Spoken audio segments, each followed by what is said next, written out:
Yeah. Hello, everybody.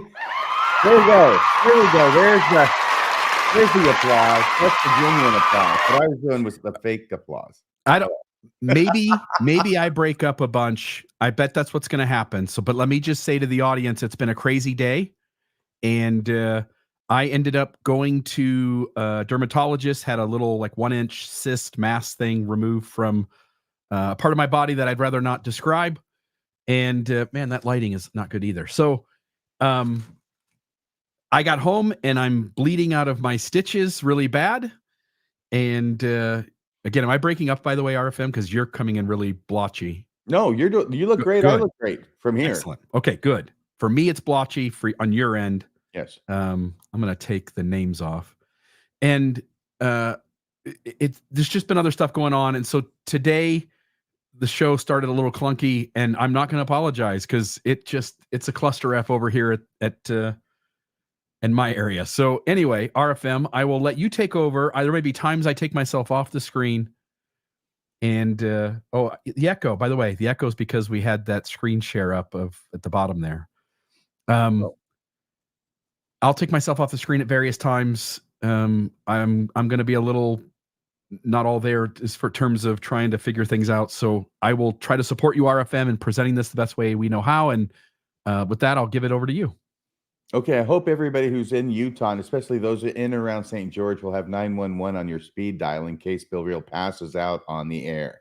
By the way, folks are saying that they think it's you, RFM. They're saying I'm coming in clear. It's you that's not. Do you want to just try for a second to refresh your StreamYard? Yes, you'll disappear for a second. I'm happy to do that. I look great to me, but if other people are seeing things, then I'll give it a go. Let me see here. How do I do this? If you just refresh your browser. Oh, just that, right? Mm-hmm. And how do I do that? Well, at the top up there. There it is. I see. Okay. Yep. Let's try that. I'll reload. Yeah, let's see what happens. Folks, I apologize. Yeah, I ended up going to a dermatologist. I had a couple little spots on me. Again, nothing to be there you are. Look at you. Back. Look at me. And you look good this time. I didn't look good the last time. No, not for everybody else and not for me. And I thought it was my end because usually it is, by the way, everybody. Usually there's a good look on me. Yeah, it looks good now. So folks, would you please comment how's this look? Is everybody saying much better? So that's good. All right. So with all the clunkiness, let's start a show of Mormonism Live. Radio Free Mormon, how are you today? I think we're ready to end the show now. Yeah, we should. I should actually probably go to the emergency room. Yeah, we've been going for an hour and a half now. But yeah, I wish. But go ahead and do you and start the show, and I'll just kind of drift into the background here and try to take care of things on my end. All right. Literally. All right. So this is good evening, everybody. Welcome to another episode, the 201st of Mormonism Live. This is today's date being October 10th, 2024. I understand we have another rather large hurricane barreling into Florida even as we speak. I have called Steve Pinecker. He's okay. He's out of the storm path. He dropped his mom off at some kind of shelter, left her all alone and in the storm path, and then got the heck out of there is what he did, I think. I think that's what he did. I think he actually has a TikTok channel in which he admits having done that. What a good son he is. He is the best kind of son. Absolutely. He doesn't want his mom out there in that, possibly getting blown away. She's safe. I'm sure the LDS ward buildings, the church has opened up all of those as places where people could take refuge. I would hope so. That would be a good thing to do. Yeah. Yeah. So that's what's going on now. And this is your General Conference reactions. We had General Conference this past weekend. It was October General Conference. There were a lot of people who spoke. I watched or listened to all of them. I did a couple of episodes on Sunday talking about some of my thoughts about General Conference.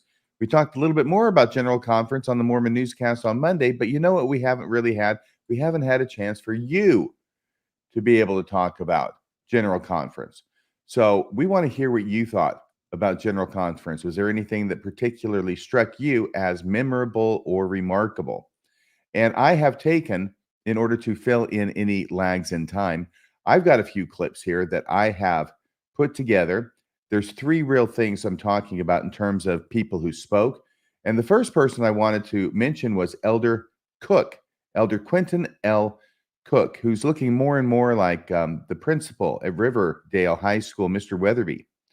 He's going to come up here. He's going to give a prolonged story about a family who I think was probably from back in the 1970s, who joined the church in spite of a huge box full of anti-Mormon literature.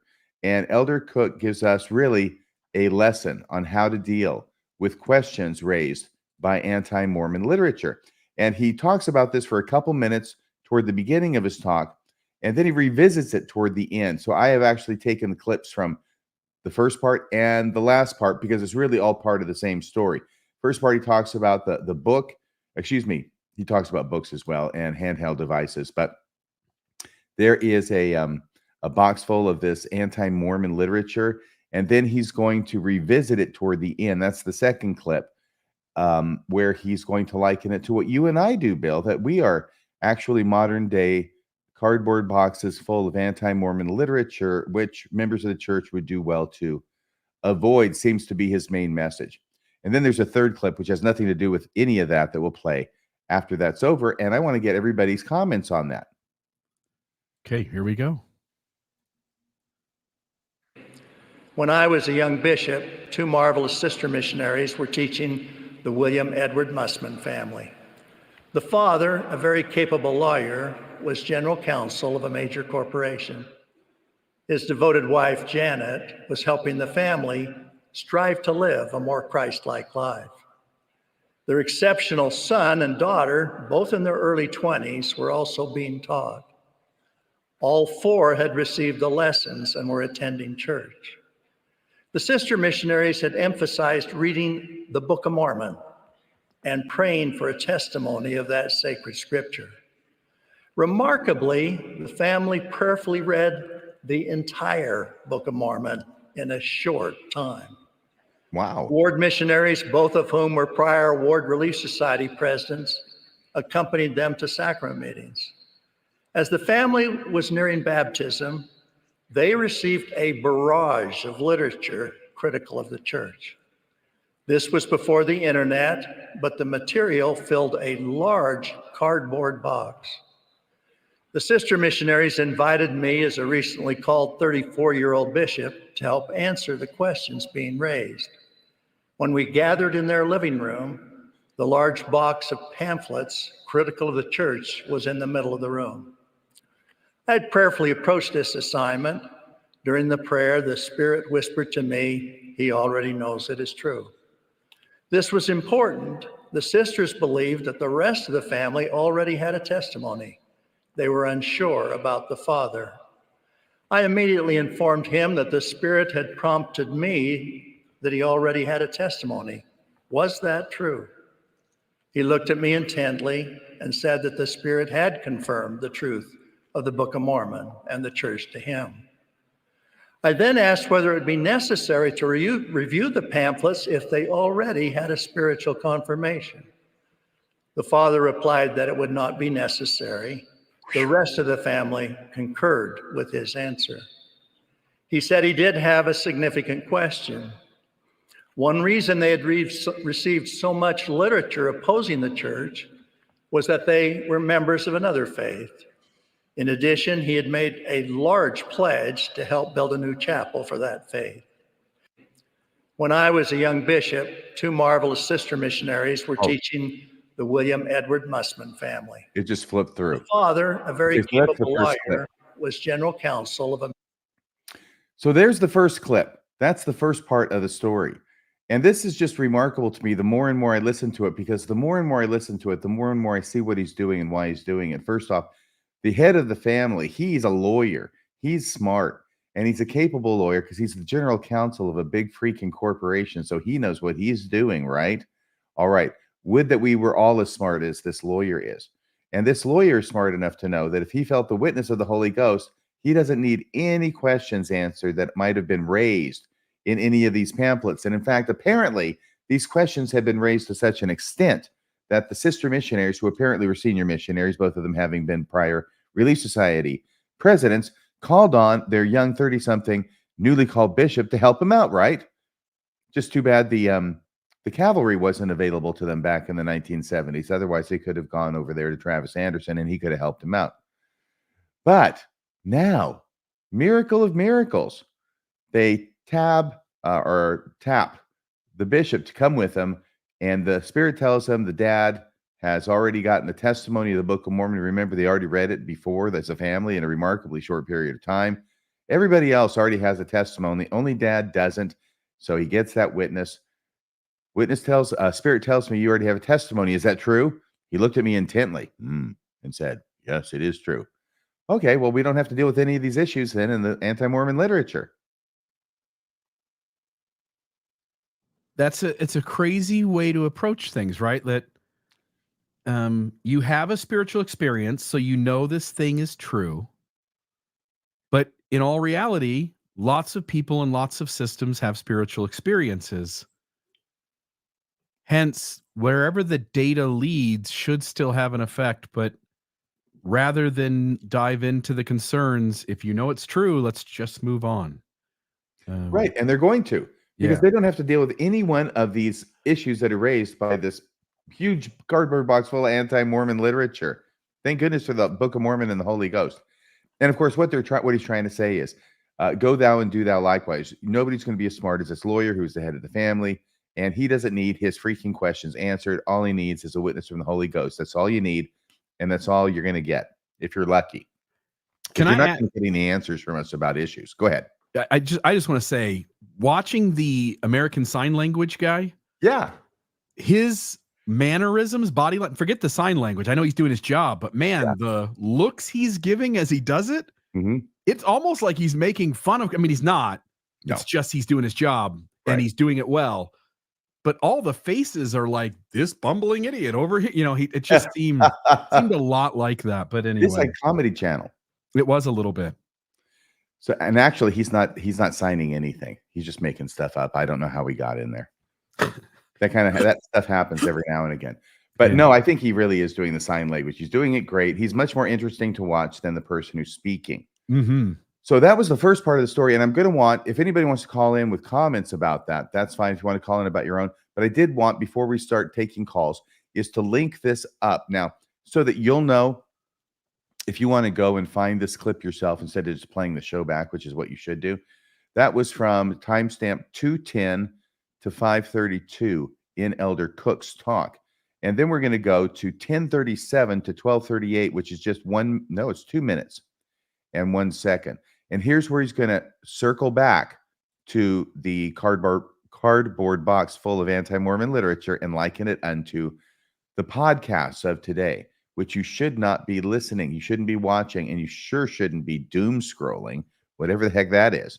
I didn't know what that was before he said it. I'm not sure he knew what it was before he said it. Yeah. Before I play it, I just want to tell the audience two things. One is that you're welcome to call in. The number for the show is down below, 662-667-6667. So you can call in. There will be a screener there, just a digital screener. So you'll say things and it'll transcript that out so that I know what it is that you're calling about. Will you please mention which talk it is you want to talk about? So that way I can put to the front of the line anybody who wants to address this talk first. And then we'll allow you to talk on other things throughout the show. And then also down in the live chat, so off to the right of YouTube, I should point that way, although it's the opposite direction where I'm at. In the live chat, if you look right now, I'm putting in the StreamYard address. If you want to come into the studio and be a guest on the show that way, just copy and paste that into your browser tab, your Windows tab, your open tab for the internet, and double check that your audio works, and then you'll come into the studio. Once you're in the studio, off to the side on the private chat, tell us what talk it is you want to speak to, and I'll try to put things sort of in a logical order as we move through. So there's that. Here is the second clip with Quentin Cook. Here's where he talks about you and me, Bill. Today, many people share scriptures with friends using technology. The Book of Mormon app, for example, is a wonderful way to introduce friends to the Book of Mormon and can easily be shared in normal and natural ways wherever you may be. While the internet provides many blessings, unfortunately, like the written pamphlets critical of the church I described earlier, it has also been used to create doubt and undermine faith in precious gospel principles. It can be part of the evils of the day that President Nelson mentioned. The adversary and those who assist him, knowingly or unwittingly, have created on the internet the equivalent of the box full of written material critical of the church described earlier, intended to draw you away from God's truth. The issues raised to create doubt over the years have been remarkably similar. This is especially true when you compare our day with the 1960s, when I was in my 20s. The scriptures teach us to use judgment and be wise in all things. The internet can be used in a positive way or a destructive way. Both long-term members and those newly studying the gospel need to be intentional about what they view. Do not entertain immoral, dishonest, or unrighteous material. If you do, algorithms can lead you down a path that destroys faith and impairs your eternal progression. You can be acted upon positively or negatively. Seek righteousness and avoid dark internet rabbit holes and doom scrolling.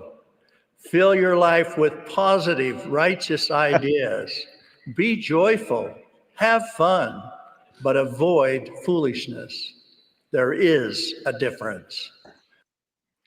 So when you're on the internet, you want to avoid the dishonest people of talking about the LDS Church and just focus on those who are honest.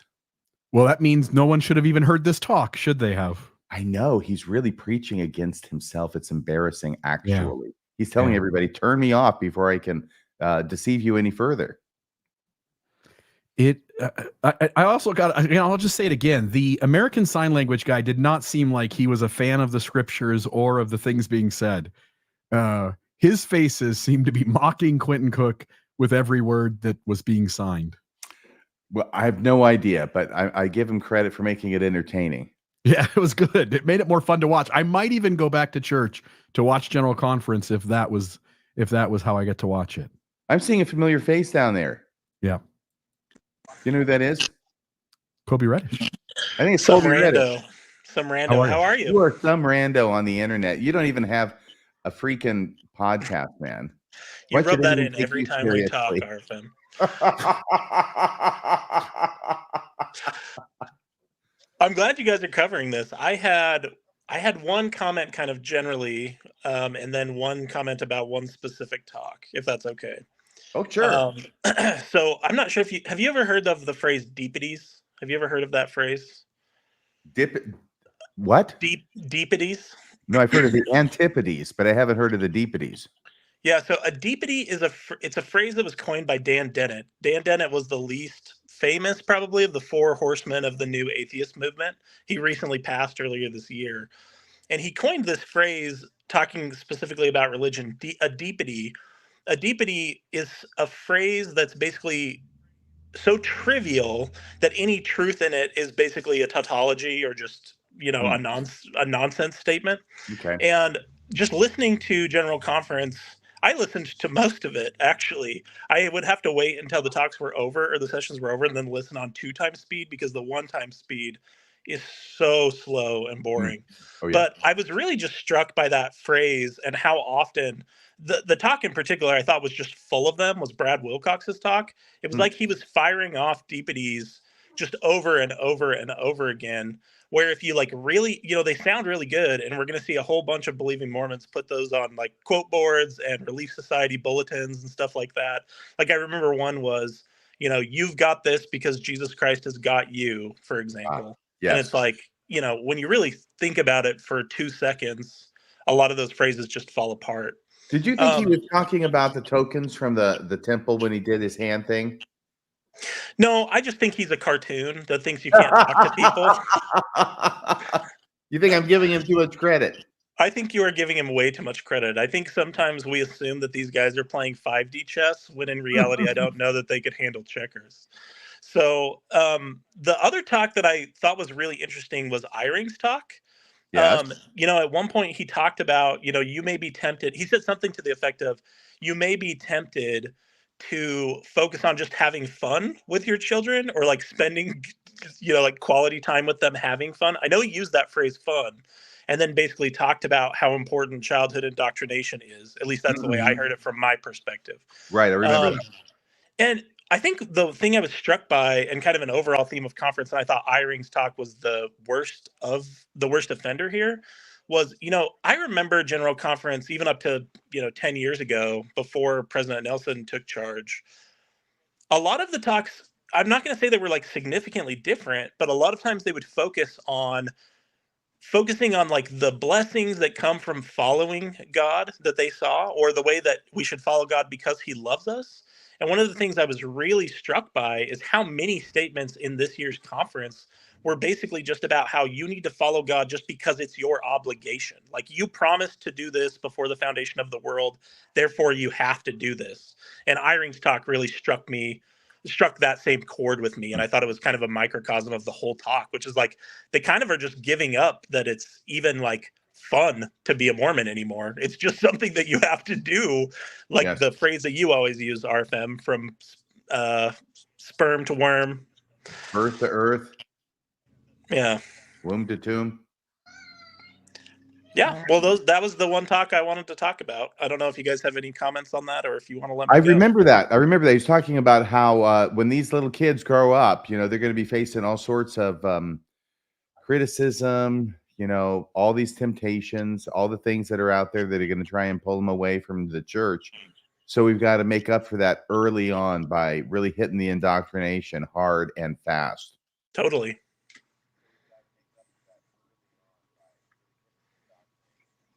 I remember that part. Am I hearing something, Bill? Do you know? There's like an echo from either you or Kobe or something. I don't know what it is. Oh, it might be because I had it on in headphones. Hang on, I'll exit out. But yeah.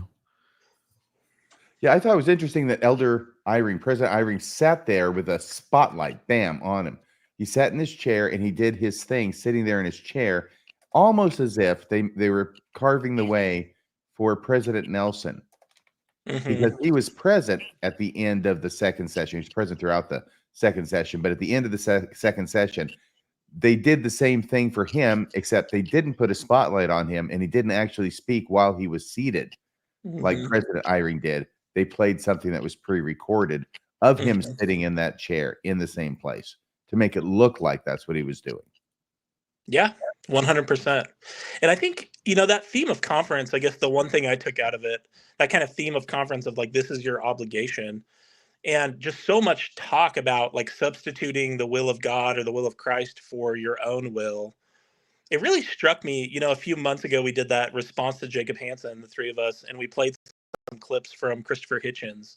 And one of my favorite all-time Christopher Hitchens clips is where he talks about, he was doing an interview with a Christian talk radio host, and basically says, to wish for Christianity to be true is basically to wish to be a slave. It's to live as an eternal slave.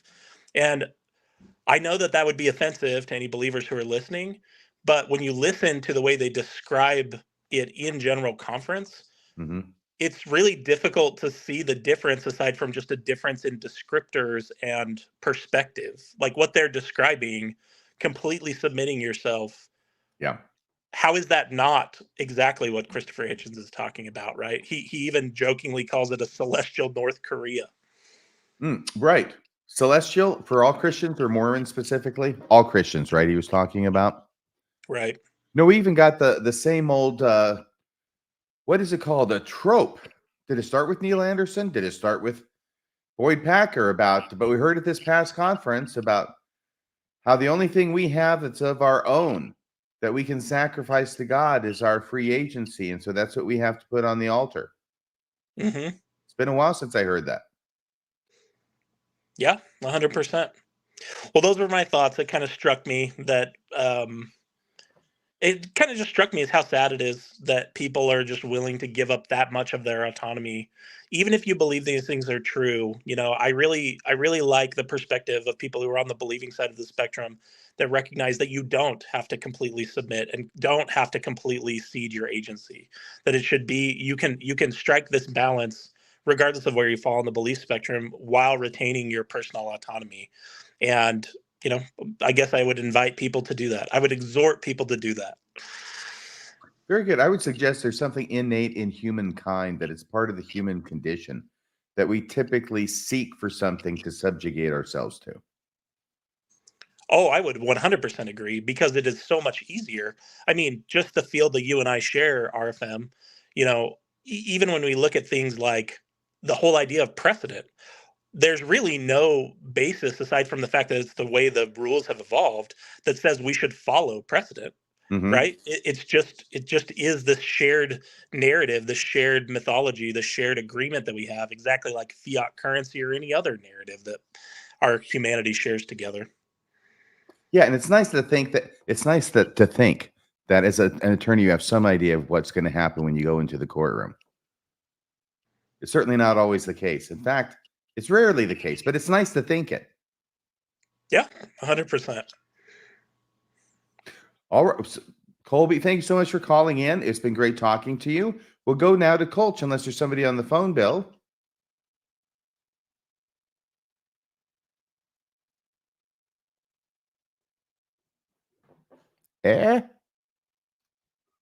Young feller? Hey,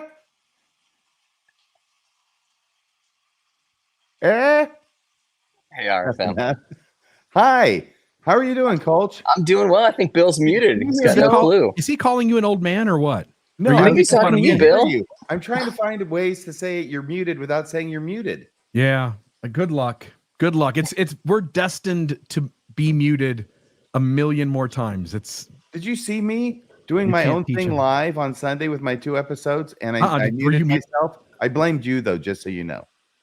That sounds good. You weren't should anywhere blame me. You weren't anywhere with 100 miles. Everyone's of my blaming podcast, me. but I blamed you for me being muted. Is that Colch there? It's me, man. How are you? Are you outside your house? I am. I'm on the back patio just listening to the hurricane coming into Florida. So I've got rain going. Are you in Florida? Yeah. I'm in Jacksonville. So I'm not going to be super close to it, but it's going to be passing us to the south. Are you in the same shelter? I'm sorry. I was going to say, are you in the shelter where Steve Pinecker abandoned his mother? Yeah, Steve asked me if I'd take care of her while he left the state. So that's what he told me. He said he found somebody and said, "Hey, will you look after my mom?" And they said, "Yeah, sure." So I saw him post that he dropped off a laptop to her so she could watch YouTube, and I think he gave her a blanket. So that was nice of Steve. So see you, Mom. I'm hitting the bar. Yeah, I'm getting out of here. I'm going to Georgia. Okay, that's what Georgia will work.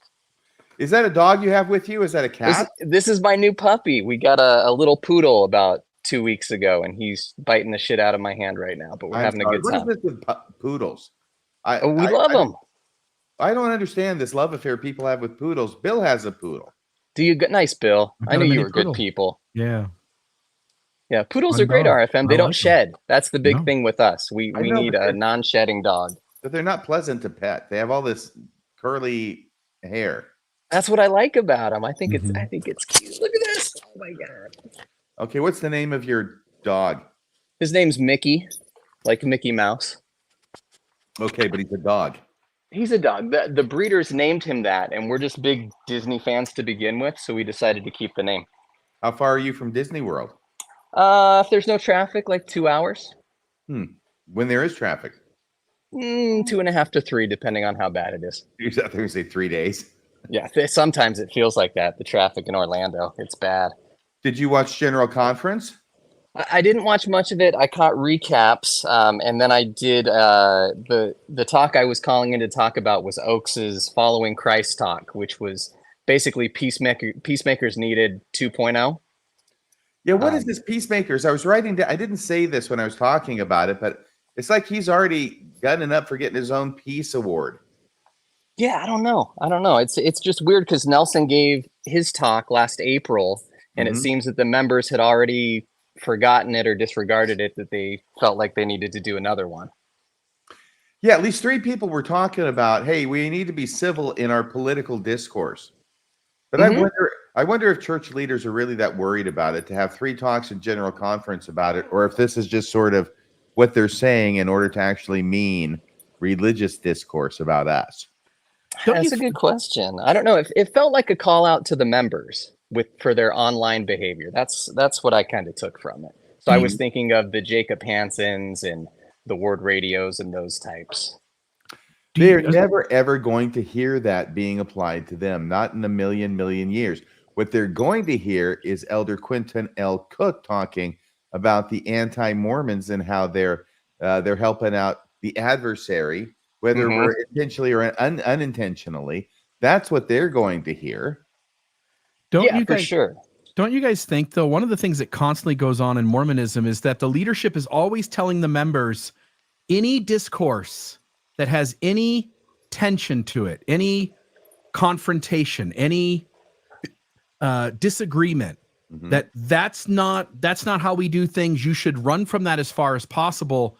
In saying it about politics, like maybe, but also members are sort of always refreshed about the fact that anytime I get into a conversation and someone disagrees with me, I should get as far away from that as possible. And maybe they only want it to happen in this particular talk with political conversations, but it seems like a thing that comes up over and over again to sort of get members to stay out of contentious conversations of any sort. So when you go to Thanksgiving and mom and dad want to say how great the ward is and their new calling and all the things going on, and son or daughter says, hey, like I've left and I don't find these things good. Suddenly there's this ability to go like, oh, here's this conversation.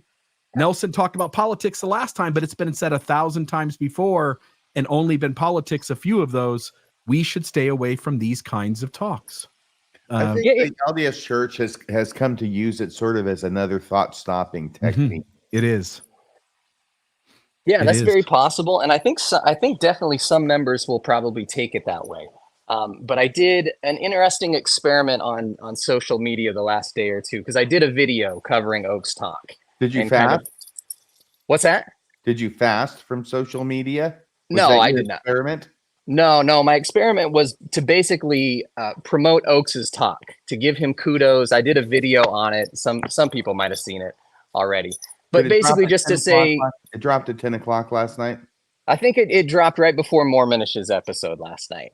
Okay. I put it on. So it's been out for about a day. If you haven't seen it, feel free. If you don't, no big deal. But it was basically saying, like, I wanted to give Oaks credit where credit was due for calling out that type of behavior and saying that they shouldn't be contentious. And basically just trying to say that, like, let's see if the members can actually listen and do this. And then seeing how members responded. And it hasn't gone well. It was basically like I predicted. That they were just going to find a way to downplay it and say that, like, that's not what Oaks is saying. You're the one being contentious. We can be contentious with you. So it went exactly the way that I thought it would. They disregard what he would say and find some way to justify being dicks. And I think that's exactly what we're going to see. You'll see no change with Thoughtless Taint. You'll see no change with Ad Hominem Radio. It'll be the same thing it's always been, despite Mr. Oaks' advice. If Mormonism wasn't true, if Mormonism is not true, what are the ways in which you can discover that Mormonism is not true? Well, you can get into a conversation with someone you disagree with. Church doesn't want you doing that. It poisons the well on that tactic. You could look on the internet and go down that rabbit hole. Church poisoned that. I mean, both those things happen just in this talk alone. Elder Cook just said, don't do it. Yep. And really what you end up with is any possible way in which you could communicate or learn that the church isn't true. The church has poisoned the well on that particular resource to you gaining knowledge about it. And when you see that that's really, again, not necessarily with the politic thing, although I think it does, like I said earlier, I think it does go to that. They've done this over and over and over again. They've left members no way in which they can figure it out without feeling the shame of doing something the leaders told them not to do. And this is nothing new, Bill. I mean, they've been doing this for 200 years, for decades. Yeah. I mean, I was an inactive member for about 10 years before I hit my ex-Mormon phase. And even as like a 40-year-old inactive member, I was still scared as hell to look at anything that was not approved by the church. Because that's what I was raised. They instilled that fear in me, and it stuck clear into adulthood. And who is clearly the most dishonest of all the sources? Who is clearly the ones who are holding back and withholding things from you so you can't figure it out? It's the guys telling you that they're the only place you should be looking. Yeah. And then when you look outside and you see that that's the case, it's kind of understandable that people go through a little bit of an angry phase, Mm-hmm. you know, when you've been lied to almost your whole life. Because the info has been there. You've just been encouraged not to look at it. Yeah. Yeah, when you're a TBM, having the leaders and the apostles say, only listen to us, don't listen to those people out there who are critics. It sounds very different when you're a TBM than when you're not. No, totally. Couldn't say it better, RFM. So true. All right, well, that's all I wanted to talk about, guys. Well, it's so thank you, great Carl. to see you. All right, you too, guys. Have a good night. Thanks Take for it easy. joining us. Bye-bye, puppy. What was the name of the puppy? I know it's a Mickey, was it Mickey? Mickey Mouse. That was it, Mickey. Okay, I'll try and forget that as quickly as I possibly. I'm never going to meet Mickey. One thing to dog groomers, when you raise puppies to be sold to people, don't name them. Let the people, part of the joy of getting an animal is being able to name the animal. So just call it puppy 1, puppy 2, puppy 3, and so forth. Let the people name their dog. Don't sell your dog, your puppy, and tell people this is the name he's got. That's a good point. Or if you're going to rename your dog, you should rename it maybe something that rhymes with the original name so it doesn't totally confuse the dog. Something like Sticky. Goodness gracious. Okay, we have Rebecca Biblioteca on the phone. Do you want to take her talking about Brad Wilcox, or do you want to play clip number 3 first and get this Quentin Cook talk sort of out of the way? Oh, hey, we are at 37.5 minutes, even though we've only been doing the show for 5. So let's do that after that prolonged intro. Yeah, can we do that since it's just Rebecca Biblioteca hanging out on the line? We'll do this. We'll get you right on the show after this, because this is something now where Elder Weatherby once again is talking, but this is 6:04 to 6:46. So this is just 42 seconds. But you remember back a number of conferences ago when Elder Cook came forward and was talking about the population of the church and the growth of the church and how the church is really growing and it's really strong in spite of every metric that appears to look exactly the opposite, which is why he gave the talk in the first place. Well, he decided to come out and do this kind of thing again, except with a little bit more detail. And once again, he's promoting the high number, by the way, of convert baptisms to the LDS Church that are going on right now in your neighborhood and throughout the world. The next morning, with our wives, Tammy Reed and Mary, we attended the sacrament meeting at the Manhattan 2nd Ward. It was a spiritual service. There were many new converts in the congregation. 5 recently baptized members, 4 men and 1 young man, were among the Aaronic priesthood members passing the sacrament. I'm happy to report that a similar influx of new members is happening throughout the church. We are grateful for the noticeable increase in those who respond to sacred invitations, change their lives, and accept the opportunity to follow Jesus Christ. They enter. Okay, so if we've got a truth meter between 0 and 10, 0 being the blackest lie and 10 being the most pure truth, where do you think that statement by Elder Cook falls on the scale?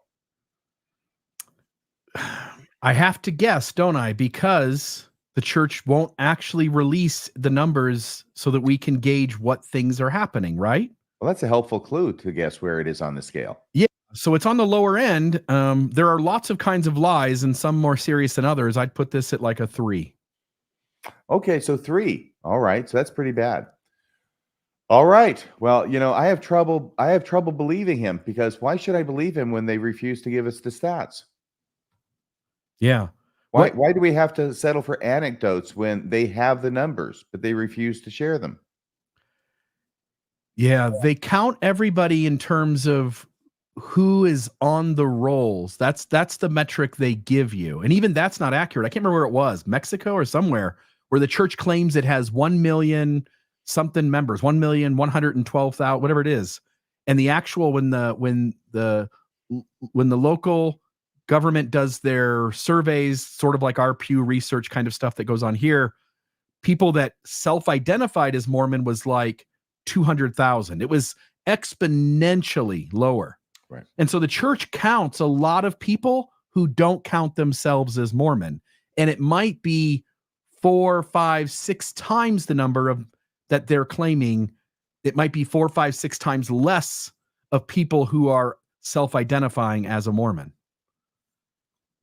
Yeah, they could do so much better if they just cleaned out their ranks and got down to the people who are actually active, because they're killing the members by making them home teacher, minister, or whatever the hell they call it now, that they're not doing any better than they did the home teaching, I imagine. Yeah. But all these inactive people who haven't been to church in forever, but they're still on the rolls and they're still sucking up the resources, at least as much as those resources get used. Once again, I don't think there's a lot of home teaching that really went on. And I doubt that there's a lot of ministering that goes on. But to the extent that there is, they're sucking up resources, which are going to try and find people who don't want to be found, instead of dealing with the people who actually do want to be found and might have issues that could use some help. Yeah. Diamond Dave says, too tired for a witty comment. Here's money. There you go. I don't know what Diamond Dave does. I've seen him on Facebook. He's commented on things that I've done. We've had little conversations here or there, but he is a big time content creator somewhere doing something. I don't know what it is, but he's got like 1 million followers on his, he's out of this world in terms of like people who follow him on Facebook. And so Diamond Dave, I'd love, by the way, if you just share in the comments what you do. I've always been curious what it is that you're sort of followed for or well known for. I think that's really great that he comes by here every now and again, drops by. Yeah. Should we shoot? Oh, do you want to say Rebecca. anything else? Yeah. Do you want to say anything else about this? Is she still there? We can talk longer if she is. No, yeah, she is. But I wanted to just show something here from Brad, and then that way we can sort of Brad Wilcox segue into her talk. So one of the things that Brad did is, it was the only talk I listened to from this past conference, and he does this thing where he says, none of us are better than others. In fact, the quote here, does your birthright mean you are better than others? No. And then later on, he says, think about it. Of all the people on earth that God trusts, he trusts you, the members of the church. Well, that doesn't make us better than anybody else just because God trusts us. The church wants to get away from things like people being more valiant or less valiant in the pre-earth life, people having curses because of what they did. But their theology, not just in that place, but in 100 other places, depends on foreordination to some degree, depends on one being a valiant child of God in the pre-earth life, right? Oh, yeah. And so there's so many parts. You are the very elect, reserved for the last days. This is the 11th hour. Mm-hmm.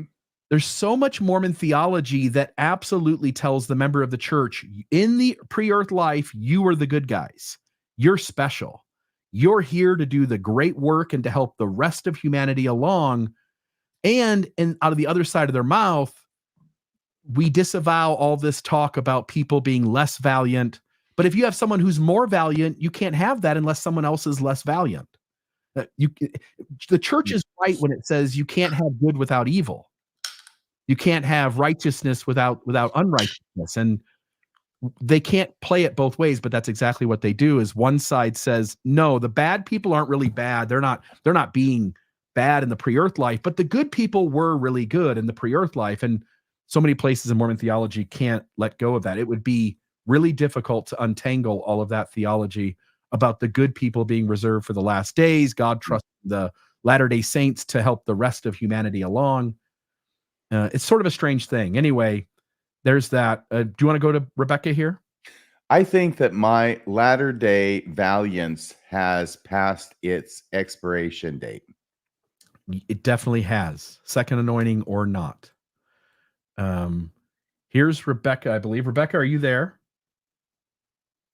Yes, I'd like to pay my cable bill. Oh, wait a minute. I was on hold for so long, I forgot who I called. Is this Mormonism? This is Rebecca Biblioteca. This is a Wendy's. Is it? Are you getting a Frosty? No, we're always, what? He said it's a Wendy's. I'm Are not you in getting a drive-through, not at all. Okay. No, I'm not at Wendy's. Are you guys at Wendy's? No, not at all. I'm having lasagna for dinner. So, no, thank you for letting me on. I had several people text me and say, shame on them for letting Colts and Colby write who are making you wait. So there it is. But I hold no animosity whatsoever. I'm just happy to be here. No grudge from the back. Hang up on her, Bill. Okay, here we go. Ready? Click. Okay, it's over. We're done. Cutter. No, I know that you said you might call in. Because, yeah, no, I did, because I felt like, I know we covered this on the newscast and we had a lot of fun doing it. But there were a few other things, we were already going long that I just kind of wanted to talk about with conference. So we covered, of course, the story with the load and the trigger. You covered that, RFM. And then I talked about temporary commandments. That was a lot. Also, the end of the world as we know it, right? And I have to say that today, and that was Nelson's talk and Stevenson, today I read this post where somebody was a therapist who has teenagers who are LDS clients. And she said that they're terrified. They take this, they hang on their every word, and they really think the end is near, and they're just teenagers and they're petrified, and will they ever grow up? So again, so irresponsible. I think I made that point yesterday, but very irresponsible. So you're saying you've got psychiatrists calling you, and they're saying that the numbers are going way up for the teens coming in and expressing panic about this? Yes, there's clients that they already have who happen to be LDS teenagers. The day after conference, come in and say, have extreme anxiety. I mean, I kind of showed that on the newscast. I read some posts like that. But I'm saying we're not making this up. It's very irresponsible to put this narrative out there for people that are vulnerable. I suppose it is. Scare the you-know-what out of them. But when you're God's prophet, you got to tell the truth. Yes, I guess that's true. So, all right. So the main thing that I didn't get to cover that I wanted to was Brad's talk. Because I just honestly can't believe they let him speak. They let him move up to the big show. I couldn't believe that. But he's not a general authority. And but even so, he's up there at the big pulpit. He's made it, right? From wherever he came from, there he is. And I just felt like, of course, his talk was about the.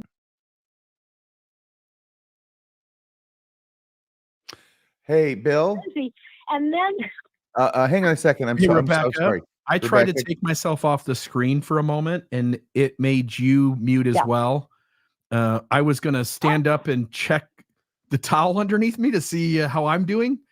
And I couldn't. But I'm gonna Could you do that? Could you do that live right now? Because this is must-see TV. I'm not wearing pants because I don't want bloody pants or bloody shorts. Why do you have a towel? Did you not? Were you not here at the beginning? I didn't. Were you not here at the beginning of the show, Rebecca? No. So when you say you're sitting on a towel, I have a million things going through my mind. Let me explain to you in the audience for a second time. I had a cyst on my backside that developed about a month and a half ago. I went to the doctor, took some antibiotics. It didn't go away. Sorry. It got larger. So I went into the dermatologist today, and they excised it, sort of like the priesthood ban. They just excised it, and I get it. They 3 layers. That cyst from his ass. 3 layers of stitches. 3 layers of stitches, and I'm so sorry. They're not holding up. I am bleeding profusely, but it was like it started happening like 30 minutes before showtime. So I messaged RFM and I said, I don't know what we're gonna do.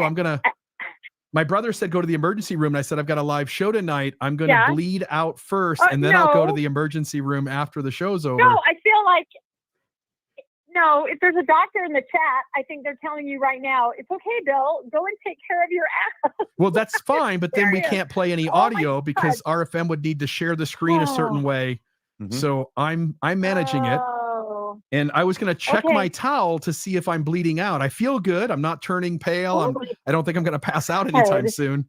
This would be a great Mormonism After Dark, by the way, because we could take this in a lot of directions.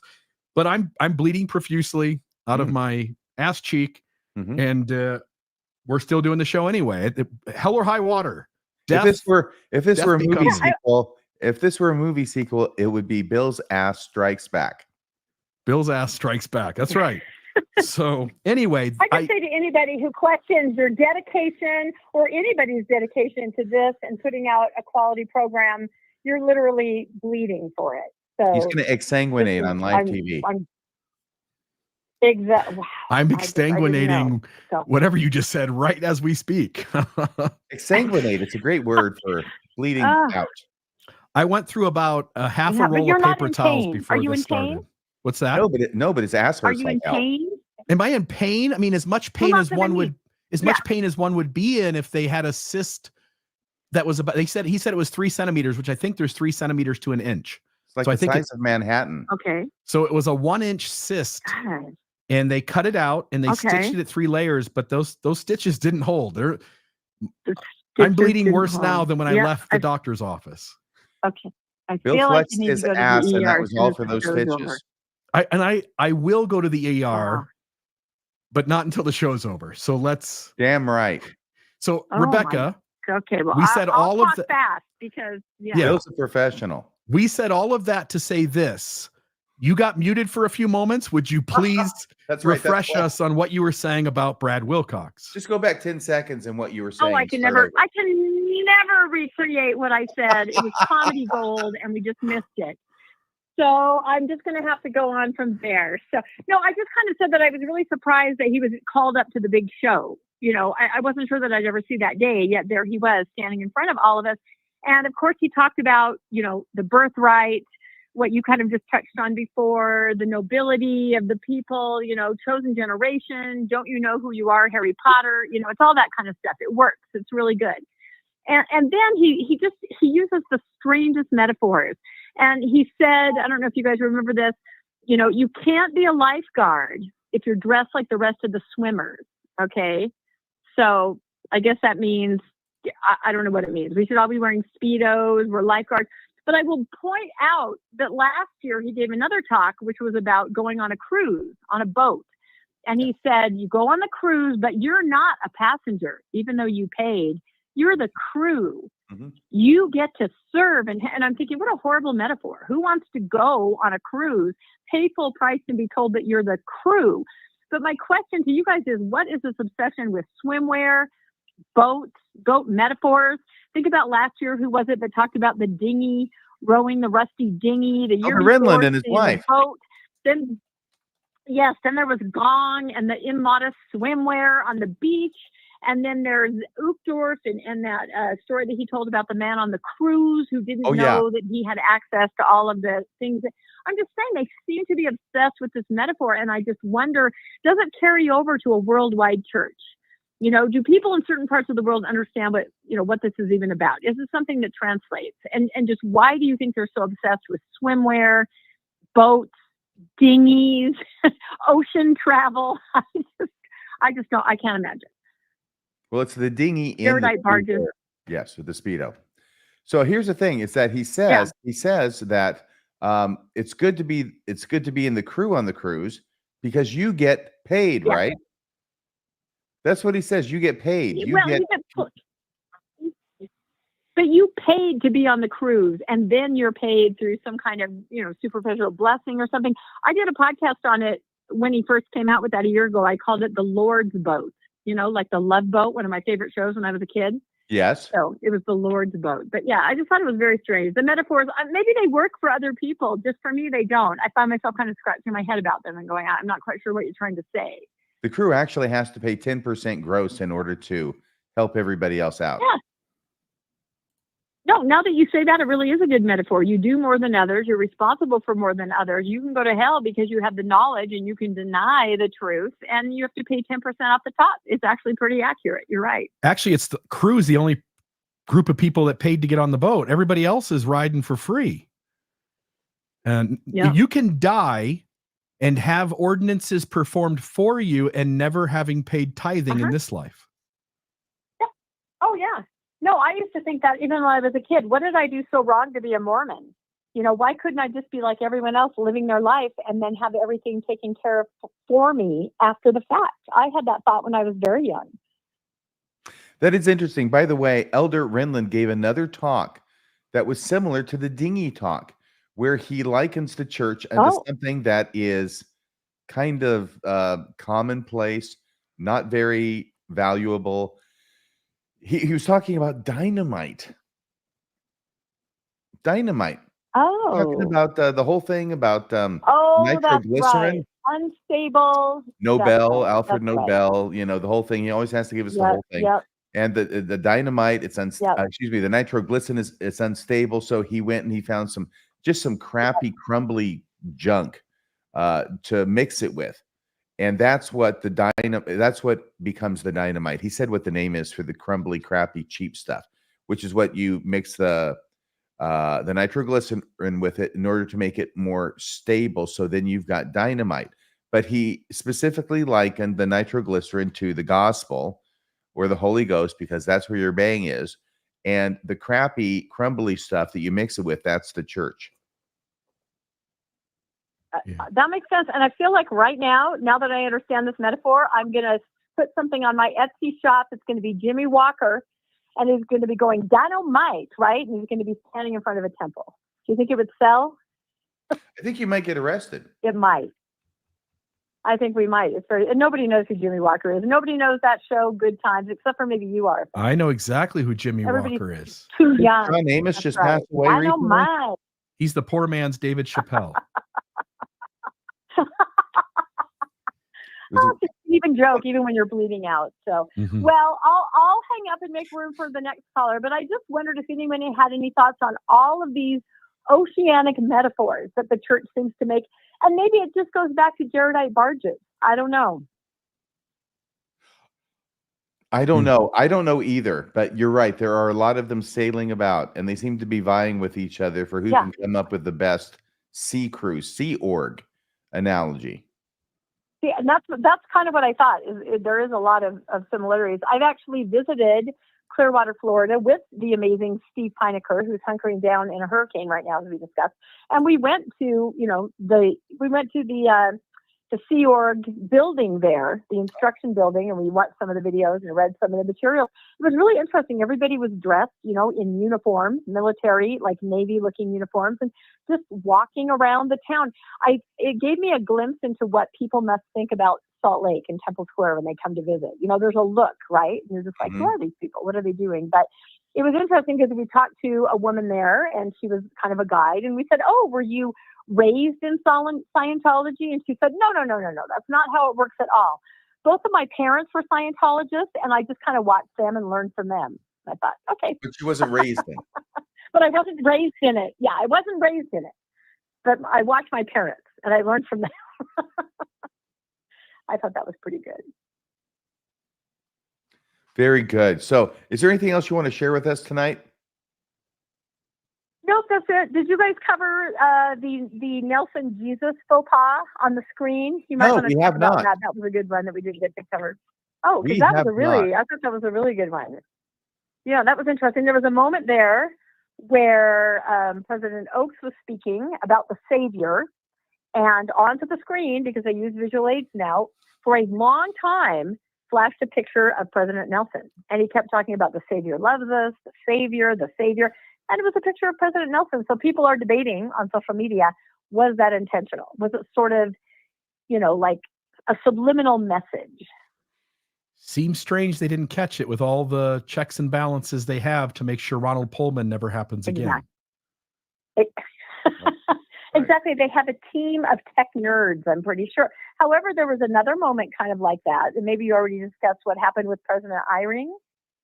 We talked a little bit about him. What do you mean? Yeah, I mean, just at that moment where, the camera panned back to him and he was conducting from a seated position, right. And he was supposed to say, and now the choir. But instead, he just kind of got this look on his face. I've spent a lot of time in assisted living with my parents over the last 3 years. And that's kind of the look of, I'm kind of now not quite sure where I am. This is embarrassing, looking for some kind of cue or mark or something that might kind of pull you back into yourself, and there's absolutely nothing wrong with that. When you get older, that's what's happening. But it made me really sad for him, because I felt like is it elder abuse? Should he really be up there doing that? It was an awkward moment, I thought. And I felt kind of sorry for him. Well, you have a big heart. Do I? I might. It's true. All right. I'll let the next caller call in. And Bill, please keep us updated on what's going on. All right. Will do. If I pass out, call 911. Wendy Yeah, Elson. I'm going to. I'm going to be checking on you. Oh, I'm checking on you throughout the night for sure. I hope you're okay. Okay. I hope so too. Thank you. Do that so I don't have to. Bye-bye, everybody. Bye-bye. Bye-bye. Wendy Nelson's donating $20 and Bye-bye. oh, I'm sorry. Are you still there? Aw. Bye-bye. Wendy Nelson No, donating I'm hanging $20. up right now. Bye-bye. Bye-bye. For a butt pillow for Bill. Yeah. By the way, RFM, I just went into our YouTube channel, and I'll put this up here. I don't know. I don't know what it is. Sounds exciting. Let me see here. You're going so I don't know a YouTube channel. What is I have to. We have a copyright strike. It came from. By the way, I saw it. I got to find it here. Did this just happen? Content removed by intellectual reserve. This was Elder Oaks calls for more excommunications. So something about was this your video? Was this, I don't know. Yeah, I don't know. From RFM. Yeah. So the email address of the claimant is infringements@churchofjesuschrist.org. Submit a counter notification. So I'll have to look at the video and see. That was the one where I had all the slides that he used, but I talked about all of them throughout. That document, it seems like the church did not want that shown. So I went into our YouTube channel there, and I forget what I was going to go look at, but it was something to do with what Rebecca was talking about. And the first thing before I could go see the channel here, there was this copyright strike that I was being notified of. So the Church of Jesus Christ of Latter-day Saints did not like that you put up on the screen the document of Elder Oaks' presentation telling them to have more excommunications. So, well, that makes me happy. I don't know that we're going to be able to do much about it other than we'll do the copyright school and get the strike taken away. But yeah, church seems to be keeping an eye on things. I mean, it's not like the slides were that great or anything. No, no. Everyone had the same picture of Elder Oaks on it. It seemed like, right. But no, they definitely, I guess they don't want to know. And it looked like that was October 8th. Was that the date? So that was yesterday. Yeah, I'm just trying to look. October 8th. Yep, October 8th, 2024. Expires on January 6th if copyright school is completed.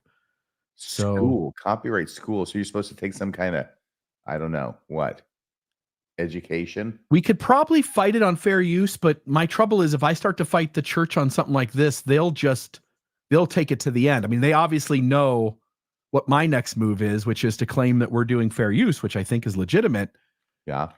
The argument is that we put the entire document up. Again, I don't want to distract from tonight's show, but I've obviously already done that. So to put the entire document up, but each page was worthy of conversation.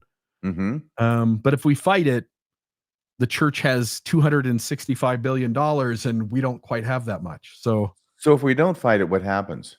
We'll have a copyright strike. That video will not be visible. And then I'll have to do copyright school so that the strike disappears. Now I can list fair use, but the church wouldn't have done this if the church wasn't prepared to tell YouTube that it still is a breaking of copyright. And then now what we'll do is we'll be in some sort of legal case with the Church of Jesus Christ of Latter-day Saints. Okay. Well, whatever you think is best. Yeah. But if we do that, it'll go back up at least. It's not up. I'm looking for it. It had, I can't remember how many. It had 12. I don't know. 13,000 views on YouTube. Yeah. 3 strikes. And he's right. 3 strikes and the channel gets shut down. So I want to be very careful of fighting it, even if we know we're on the winning side. So, and I would think then that because I put that up as audio only, right? Audio only wouldn't be affected because it would just be your commentary without any visual to look at. Right. Even though I read them. So it's available still on RFM, right? And on Mormon discussions. Yeah. And there's nothing I don't think there's anything they could do about that. All right. So if anybody didn't see that or watch it, or now your interest is piqued because the church is coming after it, you can go to radiofreemormon.org or Mormon Discussions podcast.org, Inc.com. What is it? Yeah. Radiofreemormon.org, Mormon Discussion podcast.org. Either of those, and you can listen to that episode. So there's that. Okay, well, they're sweating bullets in Salt Lake. Yeah, the church does not want the average person thinking about Mormonism to know that Elder Oaks headed up a presentation that called for more excommunications. Yeah. I mean, if those slides that were obtained by me from someone else with access to them, if they were fake, then they wouldn't be able to do a copyright strike, would they? Right. Correct. The fact they've done a copyright strikes tells us not only that they're concerned about the information getting out there, but it's an acknowledgement that these are their slides. Yeah. They're claiming by doing the copyright strike, they claim ownership of that presentation, which legitimizes that the presentation absolutely is a church produced piece of material. Mm-hmm. Yeah. All right. Okay. We can go into whatever you want to. There are 3 calls. Oh, let's in go the with queue. the calls. I want to hear what people think about General Conference. Not Okay, me. so yeah, here's the first one. This is Cameron, and Cameron has 4 points to make. Cameron, you're on Mormonism Live with Radio Free Mormon and Bill Reel. Please go ahead. Thanks for taking my call. I just want to say, first of all, I find it ironic that as a member, I think leadership would have loved a robust conversation about conference after it's over, but there's normally nothing all that interesting to discuss. Now, as an ex-Mormon, I watch conference more closely than ever and have lots of things to say.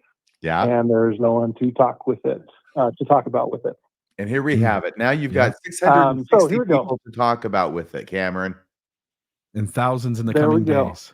So we'll go rapid fire. So I thought it was interesting. Emily Bell Freeman talked about the priesthood Yes. and tried to emphasize how the ordinances of the priesthood are less about who gives them, who officiates, and more about who receives it and the impact in their lives. And I just think it's interesting.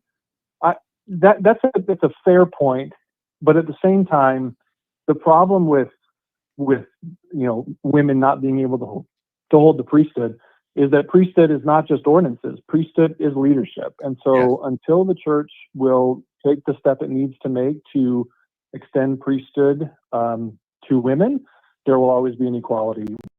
While, yes, the point about the ordinances is correct, and it's about who receives it, priesthood equals power. And so because of that, women do not have power in the church. Right. Second point I wanted to Can I make. ask you something, Cameron? Is this also about Emily Bell Freeman? Go ahead. Cameron, is your second point about Emily Bell Freeman? No, it's not.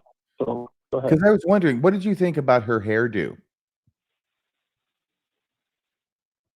I've learned better than to speak about a woman's appearance, so I have no comment. I haven't, or a man's appearance. I don't know what was going on with her hair. It was like her hairstyle was sending out a distress signal.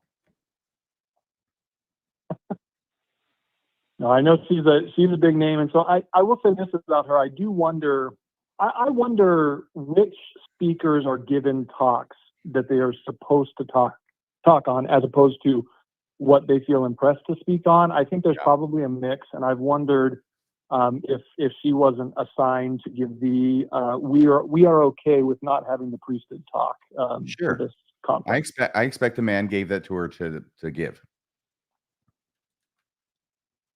So the second thought was about something briefly from Elder Bednar, where he was clear to emphasize that apostasy and pride can affect individuals and it can affect an institution, but quickly dismissed any possibility of institutional pride or apostasy by just quoting Joseph Smith saying that the church will roll forward strong and all those things. Boldly, nobly, and independent. Dismiss the idea that it ever would happen. Yeah, exactly. This is the last dispensation. And so I just thought that was funny. It is, Cameron. It was some years ago that when the thought occurred to me that every prior dispensation must have thought that it was the last dispensation and that it would never fall away.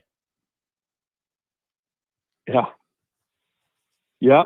And related to that, I did think it was interesting to hear Nelson go pretty hard on Millennium and Second Coming stuff, considering what's happened with the day bells and other people, and also that it just seems like there's a general movement away from that, but he brought it right back and to Jerusalems and that sort of thing. So, yes. The third point I wanted to make briefly was about Tracy Browning, the black woman who I think is in the primary primary president, I think. presidency.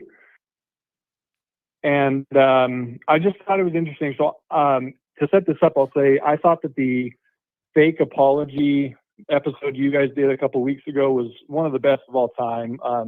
Despite being out of the church for a while now, I totally missed that era, and so that episode was excellent.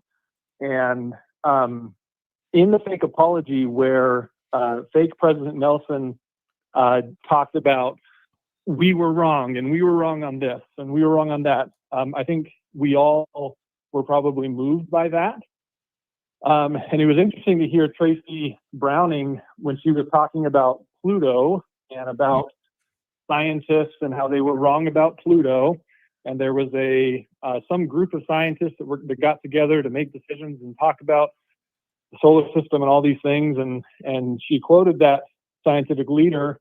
And one of the lines in that quote was, we said this about Pluto and about the planets, and we were wrong. And I just thought, man, they're so close. And she went on to talk about how an individual can be wrong in their spiritual understanding, but again, never doesn't dawn on them that maybe the church is wrong. I just thought that was an interesting happenstance. And then my last point, just really quickly, was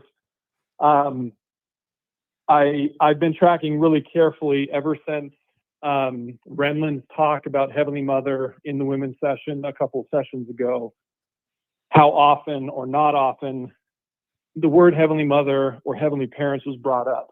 I've done the research to show that it was actually trending to be mentioned more in conference. Just the idea of Heavenly Parents, mentioning even just things like they and how they love us. And ever since Renlund, and I just have to say this conference included, there was absolutely nothing. They've completely shut that down.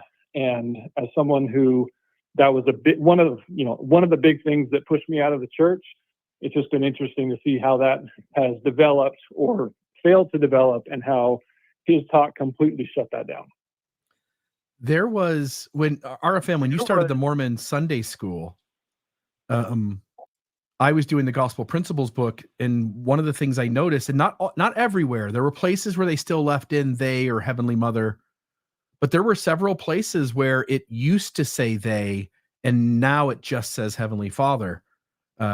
It used to say Heavenly Parents, and then it just said Heavenly Father. So he's right. There is an active effort behind the scenes to minimize Heavenly Mother from even as much as what little she was mentioned in the past. Which I think is sort of strange.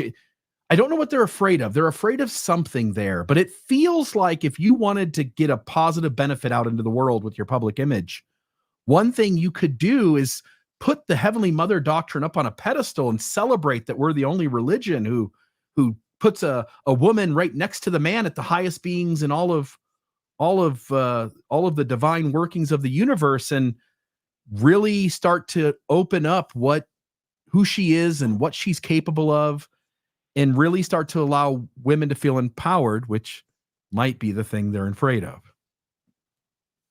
Yeah. Yeah, I was just thinking that. Yeah. And then you came right around to it. Yeah. I think that's exactly why.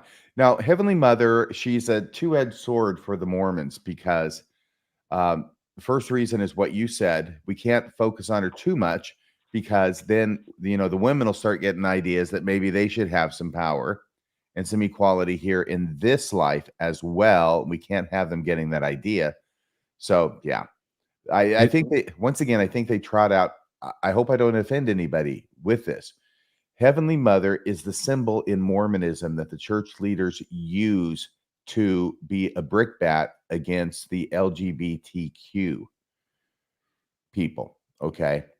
Because God is married. He's married to a woman, which means there's no place for gay marriage in Mormon doctrine. That's usually when they bring her out, is to establish that point, and not to talk about women and their equality and authority. Yeah, 100%. Thank you, caller. Did you get through the points you wanted to make before I let you go? Nope, that's great. Yeah, Okay, you guys perfect. are awesome. Appreciate you giving us everyone the platform. Great work. Thanks. Yeah, have a great day, my friend. Thanks, Cameron. I think it was Cameron. By the way, I just want to show you how simple this was. While you guys were talking there at the beginning of that phone call, I went in and did copyright school. Copyright school is 4 questions long. You're supposed to watch the video, and then that will tell you how it works. So that way you'll know the answers to the questions. I didn't watch the video. It's 4 questions. If you play the YouTube, what is it called? What video is it called? It's copyright school. YouTube copyright school. If you play the copyright school here, is that going to be? I might get a second strike, so I don't want to do that. All right, but it took me 30 seconds to do because the questions are all obviously false, or all of the above, which also turns out to be. What are the questions? As long as you have modified the original content in some way, such as in a remix, it is always fair use of copyright material, and you cannot be subjected to claims of copyright infringement. Again, the rules of fair use are pretty spelled out. Yeah. And just this would not do it. So I marked false. Oh, I see. There's no place to say that's what we did, you dumbass. No. No, there's not. No, there's not. Number 2, it is okay to upload an entire cartoon episode without the authorization of the copyright owner, as long as I'm just sharing it with my friends, family, and fans. False. Huh. Number 3, if you misuse YouTube's counter notification process, your YouTube account will be terminated. That's also the other risk in fighting it. Yeah. Is that if we're on the wrong side of that, or we give up at some point, we will have now filed a false claim, and we can also have our YouTube channel terminated. Or you could end up in court, or all of the above. Well, I already know from Rick Bennett that I can experience both of these, which didn't happen, Rick, because you were wrong and it was fair use. But there's that. Okay, and then we know that you've got the right answer because it's showing correct. Correct. And then number 4, as long as I have purchased the content in question, it is not possible for me to infringe copyright by uploading it to YouTube. That also has loopholes. Like, you could pay for something, but not necessarily have the permission of the original creator, because where you paid for it, right? So false. And then I clicked those 4 answers immediately, and it immediately told me that I have successfully completed copyright school. And I was hoping that I could like walk across the stage and someone would hand me a piece of paper. I feel like I accomplished something tonight. You did. And anyway, I have graduated YouTube copyright school. So there is that. So anyway, kudos to me. Good job. We need to have an orchestra play. Was it Pomp and Circumstance? Yeah. A little pomp and circumstance never hurt anybody. No. Well, good job. So we've got 2 more calls. Is that correct? We have 2 more calls, and we're at 7:41. So I'm going to suspend all new calls after that. We have 2 more calls in the queue. Okay. Here is somebody wanting to talk about Russell M. Nelson and this strange misfiring of a gun in Mozambique. Caller, you are on Mormonism Live. Wow. Hi, Bill Reel, Radio Free Mormon. So nice to talk to you guys. It sounds like Steve Pinecker. Where's your mom, Steve? No, I'm kidding. I wish I was Steve I'm just kidding. But I'm less handsome. What's your name, caller? Is it Steva? Drew. Yeah, Drew. Oh, call me Drew. Okay. Yeah, I'm well, first thing, RFM, I'm north of Seattle, but I frequently drive down the I-5 for work. Yeah. Would you ever want to meet up for lunch or something? No. I just don't know what's the best way to get in touch with you, because you ever see those videos about some guy you never check emails or something? Like some real public place, getting down on a knee and making a big deal about proposing to his girlfriend, and she goes running off through the crowd, and he's assuming a fetal position and just crying. Don't make me do that to you. But making the proposal or crying in the fetal position? Anything like that. Just don't. Okay. Okay. No. If you'd like to meet up, you could contact my executive secretary, or you could send me a message on Facebook if you like. Okay, cool. So I wanted to talk about this Mozambique talk, because it's just, I think this is like the cherry on top of conference. Mm-hmm. It's like they've just been talking about things this whole conference, and it's like everything's a nothing burger. like, it's like they're flailing and they don't know what to talk about anymore.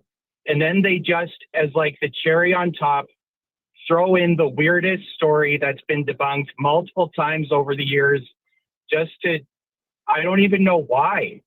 And I remember hearing Wendy Watson tell this story the first time. And I'm from, Wendy's from Cardston, Alberta, and I'm from Calgary, Alberta. And I knew a lot of Mormons from Cardston, and I spent a lot of time going down to Cardston.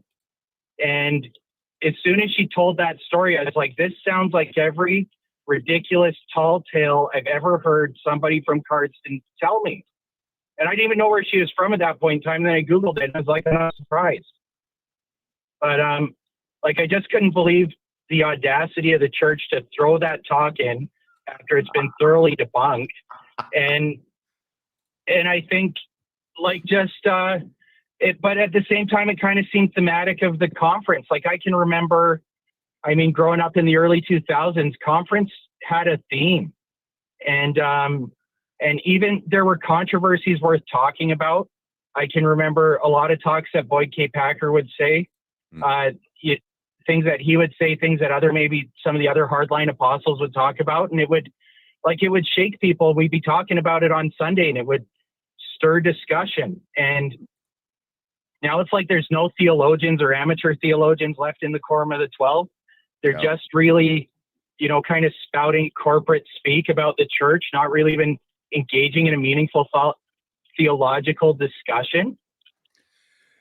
Yeah, the most bizarre. I was just going to say, the leaders of the church are talking corporate ease when they refer to the wards and branches as units. Yes. I remember coming home from my mission, finishing university, getting a corporate job, and I just kept thinking, wow, General Conference sure ripped a lot of stuff off of what I'm doing at work. This feels like a work conference now. But like, as a teenager, I wasn't able to contextualize that, right? I had no idea what working downtown in an office tower was like. And then I started doing that, and then I was like, wow, the church runs like a company, and it runs like a terrible, overly bureaucratic company on top of that. Yeah, it doesn't seem to be really streamlined to get things done. No, absolutely. There is this, I found this in Forbes. It was like the precursor to the CIA. They had a field manual for sabotage during World War II. And one of the things they had was, make sure you decide everything by committee. And when you form a committee, add as many people as possible to that committee. And like, make sure you have people focus on doing like frivolous tasks that don't add any value, like all these kind of ways to sabotage the war machine through bureaucracy. And as I was going through that, I was like, holy crow, this is how the church operates like every day. Well, I will modify an old expression and say, if the church weren't true, the apostles would have killed it long ago. They would have destroyed it long ago. And the other thing I'm going to say about this whole idea about you got to have all the apostles agreed on something before it's doctrine. All I'm going to say is that 15 people can be just as wrong as one person can. And I was even thinking like on the local level. I was just going to say, caller, and when you take a step back and see the forest from the trees, 0.2% of the human population on the planet could be wrong, and 99.8% of the population might be right. Like, that also could be true. That could happen. Yeah. Absolutely. Hey, Drew, was there anything else you wanted to say? I'm hanging on every word. No, that was it. But I appreciate you guys taking my call, and I really enjoy the show every week. So thank you. Awesome. Drew, thank you. Watch this, okay? Because there's one more clip that I want to play, and this is of President Nelson. We talked on Monday about the gun, right? And I was waiting for him to tell a story about I don't know, some robber rushing to the head of the airplane that he was on and trying to shoot the pilot while they were doing a nosedive and spinning down toward the the fields, the farmer fields in Delta, Utah. Okay, did not do that as good as someone else did, but I want to hear this clip because this is really interesting. Okay, he gave two examples. They both involved wives. The first one was about Danzel. Second one is about this gun, right, which involves Wendy. So it's almost like anytime he tells a story about one wife, I think he feels he has to tell a story about the other one just to, I don't know, keep things even. But what he does is he's talking generally about stories about when God has been there to comfort him in distressing times. So the second one, of course, is about the gun. Mozambique never happened, but I'm sure it was distressing nonetheless, and he received comfort from God. The first one, though, is about Danzel and her dying. And I do want to play this because this is unusual. Quite remarkable that he's going to spend a little bit of time talking about how distressed and lonely he was when Danzel died. And he'll, once again, make sure everybody understands it was unexpectedly. She unexpectedly died, and he couldn't get a hold of any of his children. And he's alone and desperate. And it's a strange piece of his talk, and I just wanted to play this tonight. Then, our Savior has been the rock upon which I have built my life. That choice has made all the difference. That decision has made so many other decisions easier. That decision has given me purpose and direction. It has also helped me weather the storms of life. Okay, here it is. Let me share two examples.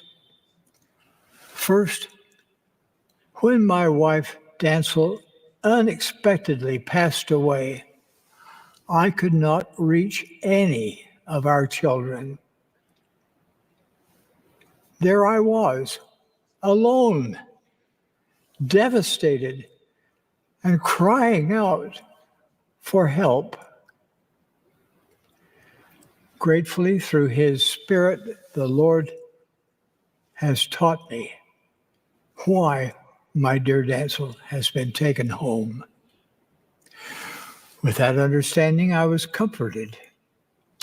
Over time, I was better able to cope with my grief. Later, I married my beloved wife, Wendy. A year later, in fact. So apparently that Holy Ghost came in there pretty quick and comforted him so that in a year's time he could marry Wendy. It's just interesting to me. What do you think about that story? And if the last caller wants to talk about that as well, that's fine. I don't know what to think of that, except he sure seems to need to bring this up a lot. And I don't know why. And I don't know why he feels the need to assure us, as if we might think differently, that she unexpectedly died. This was not expected.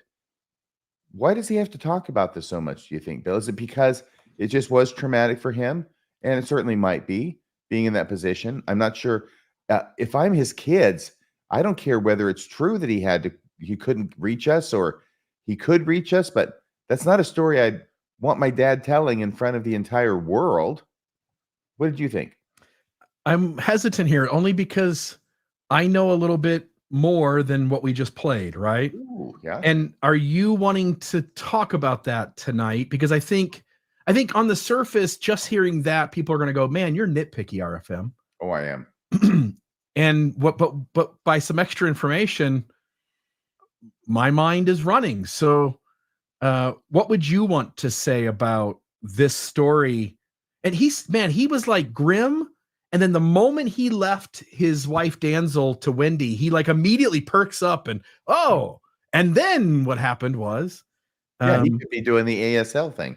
Why does this conversation have you kind of scratching your chin and sort of perplexed by the way he said this? Because there's something about him that feels the need to keep coming back to it. And we have some information behind the scenes, which I have to be careful about. Yes, I want to be really careful. I've sworn certain things. And the main thing I've sworn is not to talk about either who gave it to me or who it was told to. Mm-hmm. So, by You the way, have to this take is our word for it, and I think our reputations are that when we say something happened, it happened. I was going to say the opposite. I was going to say we don't have a good chain of authority on this, so maybe this is all wrong. I don't know, but the information that we have. Oh no! What I mean is that somebody reached out to you and gave you this information. That's factual. Oh yeah, that's true. Yes. That's true. But as to the truth of the information, that part is a little squeaky. So the question is this, or the issue is this, is that apparently at some point after Danzel died, Russell Nelson went to a church leader or peer. At what level?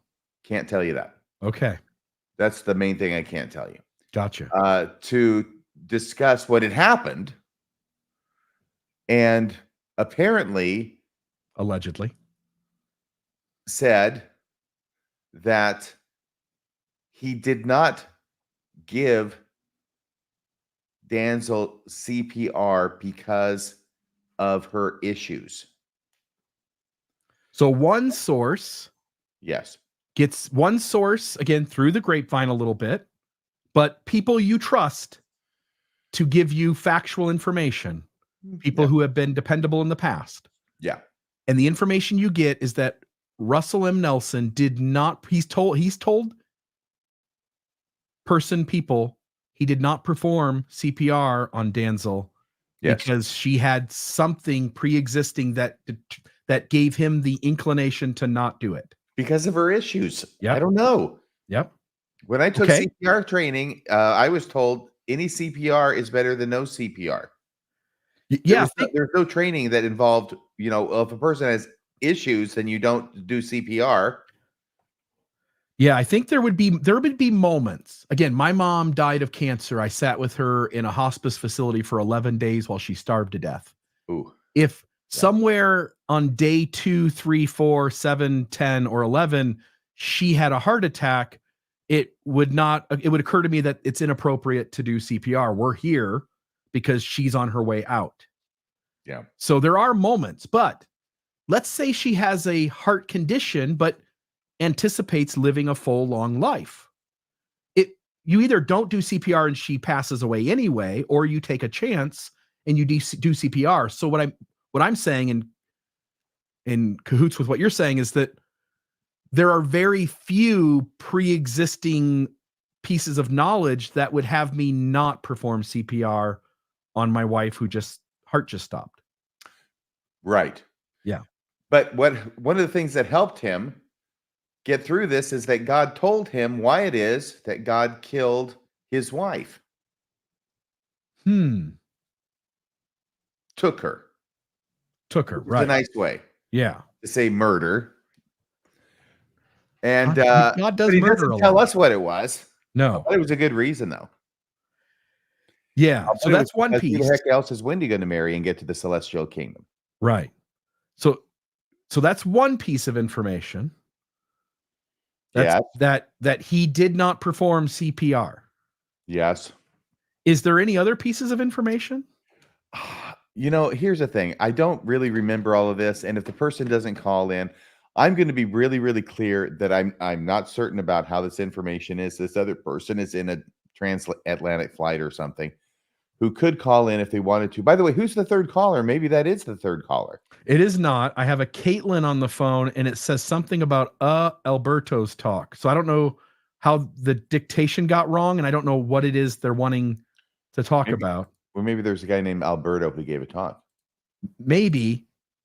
I'm happy to go to that. I sort of want a little more here if you can give I'm not exactly certain. It may or may not be, and I mean that seriously, okay, folks? So don't go running around quoting me on this or anything. Allegedly. I tell you what, let me just leave it at that right now. Okay. Okay. Let me say. Go ahead. Oh, I'm trying to think of just a way to tease it and stay away from it. What? That it may or may not be that he told somebody else that he gave her CPR for 2 hours. That he gave her CPR for 2 hours. Now, if that's true. Right. And this is so, yeah. And normally we stay away from this, but Hey, again, don't run with this story. Yeah. Don't run with this story yet. No. No. No. if he performed CPR for 2 hours, hypothetically, Mm-hmm. he's a doctor. On the surface level, a person might go, he's a doctor. Like, of course, he should do CPR. Doctors of all people would know that when someone's heart stops, one of the things that's absolutely crucial, 87% of people whose heart stops die if they don't have the paddles, access to the paddles. So anytime something emergency happens, you not only need to get the doctor, if it's outside of a hospital, you need to call 911. You need to call 911. And any person who doesn't call 911 and instead performs CPR for 2 hours, allegedly, hypothetically, Or maybe have said it. or just said that they did it, either was neglectful of the proper path, which it's really hard to think a doctor would do that, a heart surgeon of all people. Again, potentially. If there's conflicting stories, one would have to wonder why one would tell that story, because what seems the least likely is that the person's heart stopped, and rather than call 911, you performed CPR for 2 hours. That seems like the least likely possibility of what happened. Okay. Did we have enough fun with that one? I don't know. I'm sitting here. I'm just kind of trembling, holding my Yeah. breath, not sure. Just want to make sure everybody knows that this is not nailed down at all. But it's just very, very strange, because there was a whole thing with Bonnie Cordon, okay? And Bonnie Cordon couldn't not talk about the homicide, suspicious death of her grandchild at Disney World. She talks about it once. She talks about it someplace else. She talks about it a third time. She can't stop talking about it. Because the because part is the dangerous part, right? The fact is she can't stop talking about it, which makes me wonder, why can't she stop talking about this? Is there something where is it just because it was traumatic, or is there any kind of guilt associated with this that she has to keep talking about it? And that's where Shakespeare Hamlet says, for murder, though it have no tongue, will speak with most miraculous organ. Right. Yeah. Sometimes it's hard just not to talk about it. In fact, most murderers and I'm not saying that President Nelson's a murderer, okay? No. All right.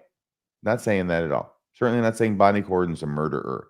But I am saying that with murderers of that group that would have gotten away with it otherwise, because they didn't leave evidence at the scene that the police could use to track them down, of that group that would get away with it anyway, the people who ultimately get caught, if it's not by DNA, it's usually because they can't not talk about it to somebody. And cops know that ultimately they'll talk about it. They'll talk about it to somebody, and usually the person they talk with it goes, "What?" And then they call the cops.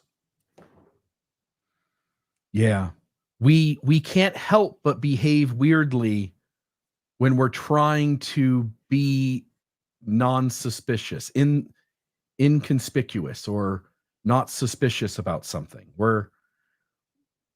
We often have tells that give it away that something else is going on. And I will just say, again, don't know any of this, but if both stories actually do exist out there, one of not doing CPR and the other one of doing it for 2 hours, and all of the problems with a story of doing it for 2 hours. Again, maybe it's possible. There's always, if that's true, one explanation would be you live in the middle of nowhere. What you call 911, and if you even get somebody on the other end of the phone, it's going to take them an hour and 10 minutes to get to you, right?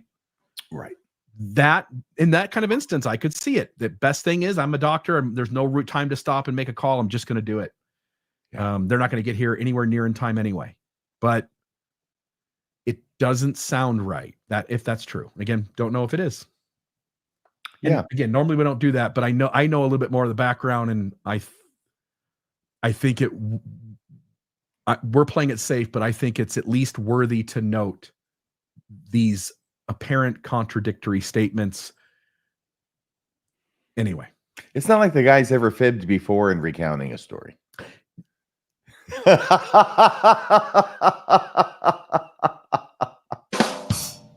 And it is a bit strange. I know that he's very traumatized by this, and I don't blame him for that. But it's a strange thing to say in conference, my wife just keeled over dead and I'm the victim. yeah, and then like that, flip from Wendy. and then I met my wife Wendy. That's even if you and I were giving that talk, our brain would tell us to stay in the somber mood, even if we did get really excited inside our head about switching stories. Yes, well, he's going to tell the story about the Mozambique and the gun misfiring. That's why he's so happy. No, he's happy because he gets to talk about Wendy. I think he's very deeply in love with her. I think she makes him happy, and I think that was shown on his face. Yes, we'll go with that. Okay. I'm the romantic tonight. Okay. Well, I just broke up with my girlfriend. So who's what? My girlfriend broke up with me yesterday. So it took this long. So when you say I'm the hopeless romantic, I'm back in the deep end of the pool. So really, what are you doing there? Right now, I'm just floundering. So oh, okay. I'll throw you a line. I'll throw you a line. We had somebody here. Was it a woman? We have a Caitlin. Are you ready to talk to Caitlin? Sounds like a woman to me. I love how RFM is like, all right, let's move on, Bill. I'm going to do it in the most cordial way, but let's get back to those phone calls. Do you want to say anything more about your struggling? No, it was the perfect segue. We can. A girl broke up with me, but let's go to another female. Here we go. Caitlin, you're on Mormonism Live. Caitlin didn't break up with you. No, Caitlin didn't do it. It's not Caitlin's fault. We will not hold her accountable. So, Caitlin, what do you want to bring to the table here for Mormonism Live? You're going to be our final caller, I think, for the night. Hi, Bill and RFM. Can you guys hear me? Can. Yeah. Hi, Caitlin. Hi. I wish I had more to add to the story with President Nelson, but I'm afraid I don't have any information on that. My thought was with Elder Uchtdorf. Not sure why it came across weird on the audio, but it seems like his talk was very self-reflective, and I was curious if anyone else picked up on that. It seemed very much, he talked about the importance of humbling yourself, and it left me wondering if a lot of it was based on his personal experience over the last decade or however long since he's left the first presidency. So I'm just curious if anyone else picked up on that and any thoughts on his perspective. Your thoughts, RFM? I was surprised by Elder Uchtdorf. Frankly, I find him usually interminably boring. He comes up there with his German accent, and talking about Jesus and all this other stuff. He's the best speaker that we have among the general authorities, which is ironic because he's one of the very few that English is not his first language, right? But he still outdoes the rest. The thing I remember most about what he had to say is that, am I really hearing Elder Uchtdorf say that not all truths are useful? Because he said it. And I thought, oh, how the mighty are fallen. Oh, how the silver foxes are molting. Are you saying something there, Bill? Sorry, go ahead, caller. Yeah, it seems like just the last few talks, he tends to leave interesting little tidbits that give glimpses into the quorum of the 12 that the other members don't give. Tell us what you think about his being self-reflective in his talk. It just made me think of, the sacrament talks where people get up and say, this talk was as much for me as anyone else. I hate that. Do you like it when people say that, Caitlin? Yeah, I do too. I hate when people say that, but that's the phrase that came to mind when I was listening to the conference. Yes. I could see, I feel like that was kind of what was coming across in his talk. Okay, very interesting. I don't know if Bill saw that talk, but Oh, by the way, something I wanted to clear up because I made a mistake Sunday when I was talking about the conference. I had said that the apostles got 20 minutes and the other people, the GAs, 70 got 15. I had that off by 5 minutes. I believe that what is correct is apostles get 15 minutes and the 70 and others get 10. Yeah, which goes right in line with how they exited conference, again, by seniority, right? The way they work in the meetings is that the most seniority general authority in that meeting of the 15 gets to reach in the candy bowl first and get the candy out. And by the time you're to the end, you've got 14 other old guys who have reached into the candy jar and touched it with their grummy hands, and you're the last one to get it. And only licorice jelly beans left. That's it. And Werther's Originals. And that's the end of them. Black licorice, maybe. So there is this thing where the people who've been there the longest have more privilege than the people who have been there the least. Yes. Yeah. Very much so. Mm-hmm. This church is all about not just patriarchy, but hierarchy. It's both of them together. Yeah. Yeah. And here we are again. I think it'll happen eventually, but here we are, 2024, and that list came out of the top changes, and we had these 2 people in the top 15 with diversity, an Asian American, and is it a Brazilian elder Suarez? Yeah. But still no person with dark skin, no black person, no African American, no person from an African general authority. It sort of seems strange that here we are in 2024 and you claim the ban is over from 1978, but here we are in 2024 and still you haven't had the gumption to really tell the general membership, we're going to make it crystal clear. Mm-hmm. Because these are all friends or relatives of each other anyway. Like these guys all sort of, when we go into sort of the nepotism of it, they call who they know and who they trust. And that's been shown to sort of bear itself out. It's not like anybody has a random chance of becoming an apostle or president of the church. It isn't random at all. Whatever reason, they intentionally stay away from putting a black person into the top 15. And I sometimes wonder, again, no evidence of this. I sometimes wonder if on their level, like they back the ban up so far, but there's still some rule that we can't have a person of a black skin still be in the top leadership. And until they put one in, I will continue to think that. Well, they have several in the 70, I guess. So maybe one day they'll go ahead and promote a black person into the apostleship. I expect that'll happen before they have any women by in far. the apostleship. Mm-hmm. But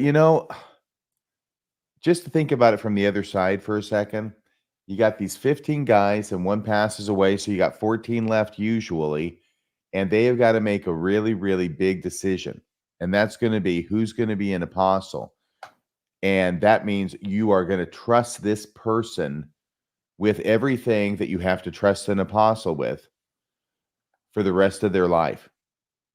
What do you have to trust them with? If the church really works the way it says, the Holy Ghost tells you who to call, and you don't have to worry about trust. He knows who is trustworthy. He knows who would keep the rules. Yeah. Holy Ghost needs a little help every now and again with that. Yeah. So you've got to find someone you're going to trust for the entire, because you can't really release them. No. Hugh B. Brown tried that. He said, release me. Let's start a new trend. Let's all, at the age of 70, let's all just drift away. And the other 14 said, Hugh, nope, now you pick last out of the candy jar next week. And whatever things they have in place, they really do have a good track record of at least picking people, men, to be apostles who don't cock it up later on and go crazy and make some kind of embarrassment of the church.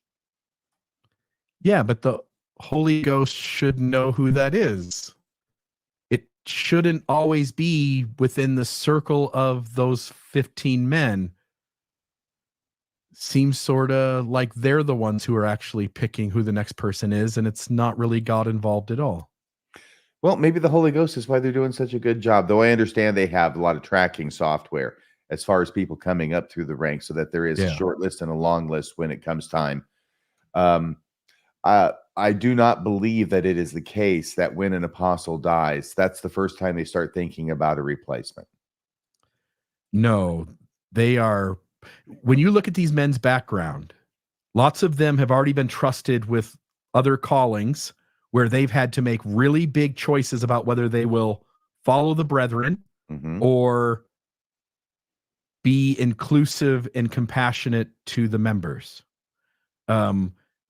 Being in charge of a church school, for instance, Elder Holland, Elder Bednar, Elder Oaks.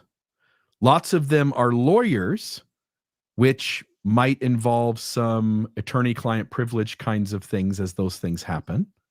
Some of them have been 70s in the past in close proximity with the top 15. They're the faces you see in the meetings when Ryan McKnight released with Mormon Leaks the behind-the-scenes videos of church leadership. Right. And you can see guys like Elder Rasband, for instance, Before serving he was very an apostle.